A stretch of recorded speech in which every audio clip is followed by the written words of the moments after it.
Okay, this is what I'm cutting. There's my original horizontal line, 90 degrees down to the bottom. We're going to follow it over. I put a couple of witness marks because I'm going to have to take measurements to see how far I moved it. Right? So for argument's sake, if I want to move it 4 inches, this bottom line will be 4 inches further than the top line. That's simple. I do it in a couple of places because who knows what's going to happen. Okay, right here you can see it curves. You go by the bottom line. And I brought it down and around. And I'll finish that a little bit. Basically that curve is 2 fingers away from the volley crotch of that lip, if you want to word it. Like 2 fingers with the thing. So, it doesn't have to be exact. I want it uniform. It just makes it easier to cut it. If it's all scriggly, it's hard to cut. But I'm not matching it to anything. When I move this forward, I will be tracing it to the next one and cutting it. So if it went like this, I could do it again if I really had to. And I think that's going to be good. And I think that'll make it easier to handle that bottom lip too. So. Well, we're getting there. If we want to save this Fender now I'd have to put it all back together. So we're going to take it off this jig. I got to cut that line straight down. So, we're getting there. I should have did this while it was on the car. But live and learn. It'll be on the car when we mock it up and put it back together though. There you go. Fender made it 50 years now it's hacked apart. But no, everything went smooth. Cut's decent. Here's the other piece. And here's what's behind it. Like I said, just surface rust. Clean metal. Just surface rust. So what I did was, remember I made those 3 witness marks? Okay, coming off the back mark, I went 4.5 inches, gave me another witness mark. Here I went 4.25 inches, gave me another witness mark, and here I went 4 inches. So right off the bat, if I put it on that line, it's 4.5. Okay, if I move it back to that line, it's 4.25. If I move it back to that line, it's 4. So I can play around with it real quick without having to remeasure. And I could change those measurements, but just, like I said, I want to take an exact measurement. I moved this wheelbase up 4 inches. I might be switching these front tires back out. I don't want no tire clearance issues or none of that crap. You know, we'll have to find special tires like I did the first time. I might just go to 4.5 inches. So 1/2 inch now doesn't make any difference. 1/2 inch later is me cutting the front of the wheel well off again. So I'm going to take some measurements on the car, just not today. This is just, I'm just getting some ideas in my head right now with this. Like I said, the garage has to be totally set up for me to continue working, which it isn't. You'll see a big difference. This whole place is going to change. So, if we get to the back left, we'll put a Slurpee machine.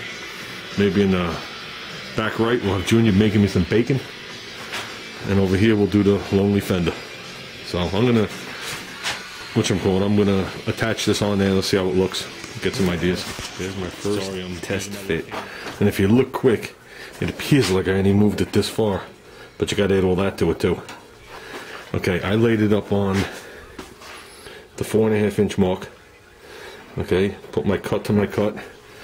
Over here, it's overlapped because nothing's cut out. Right to my line. Okay, cut ain't that bad. A little open right there. We're gonna have to put something behind there and weld it up. Okay, down here is not an issue, and I'm not suspecting that being an issue. That's gonna be level straight across. I'm gonna make a panel. Okay, I might make that 2 pieces. Okay, I might steal a section out of one of the original 4-door doors, but that's only going to come down to like right here. But if I could do this, I'm going to try and make the panel first, but if I can get this exact curve in here, oh, it'll just make my body work so much easier. You know what I mean? But over here, this turned out very good. Because just laying it here, remember I said I had that little dimp, which is like a witness mark to me? It comes down here, you can see it overhangs here a little bit. That's not a big deal. This is what we're going to have, and this is what we're going to have, these two. So now if I take these 2 panels, and I squeeze them like that. Okay, now I'm not going to be able to do this with one hand. You're going to have the original back panel, then right above my thumbnail is where these two are going to be tacked together. Then the bottom of this fender is going to be shaped to match the front of that fender, and then the rest will get trimmed off. And if you look at it, the contour is great till you get to right there, and boy is it close. But you can see that witness mark thing lines up perfect. Perfect. I mean, I couldn't ask for better than that. That's why I did the curve instead of straight up. If I would have went straight up, this would be a nightmare. So, like I said, I'll probably wind up doing a couple of tacks up to that point where that little witnessy body line is, and I'll come down some of the way, and then I'll just start reshaping the metal in there to the best of my ability. I might actually try and reshape the fender to that piece instead of the other way around. Somehow I'll probably be shaping both of them and grinding and filling. But that's the only area where there's anything. And well, it's pulled away again now. I'd have to pull it tight. But you're really not talking much. I could probably take this with the clamp and follow it down. There you go, and get that shape. So I don't see that being a problem. So, I mean, driving a Rambler, the people only see the back of it anyway. Well, okay, not everybody finds that funny. So,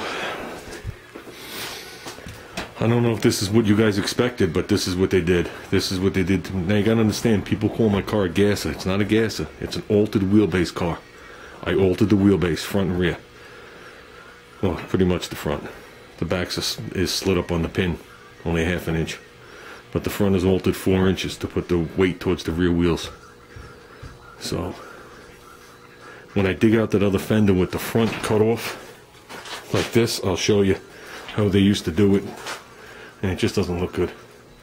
So now this is going to give me a little bit more room back here for lettering. You know what I mean? So I don't know if you guys remember, the older Mopars had a big section back there and a small section up front. And it gave you room to put words and decals like hooker headers and stuff. American Motors always had a big front. And starting in '66, which is the same as my '68, this section got 3.5 inches longer. Whoop, out to here. So this section's really long. So I've seen people do it. I've seen people cut this fender here, okay, and graft on the 66 to 69, just the tip nose. You can't interchange the fenders. These fenders are 3.5 inches shorter. So, well, I think that's it for tonight, guys. I think we did good. I give myself an A-.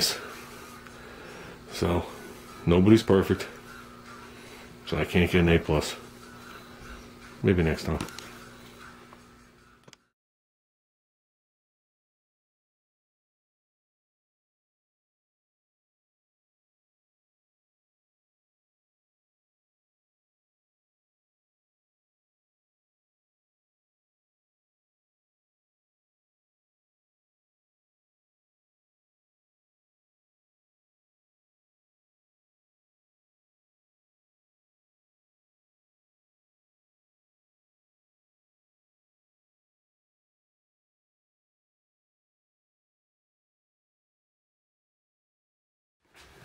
Okay, little guy's coming out. He doesn't know the camera's on. Let's see his reaction.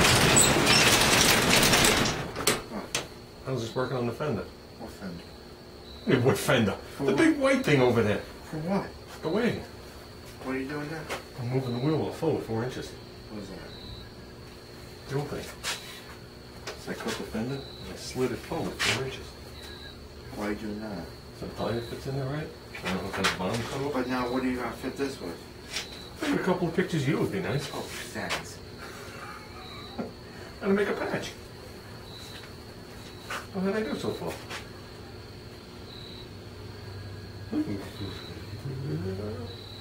Hello? All I know is going to end up with cursing.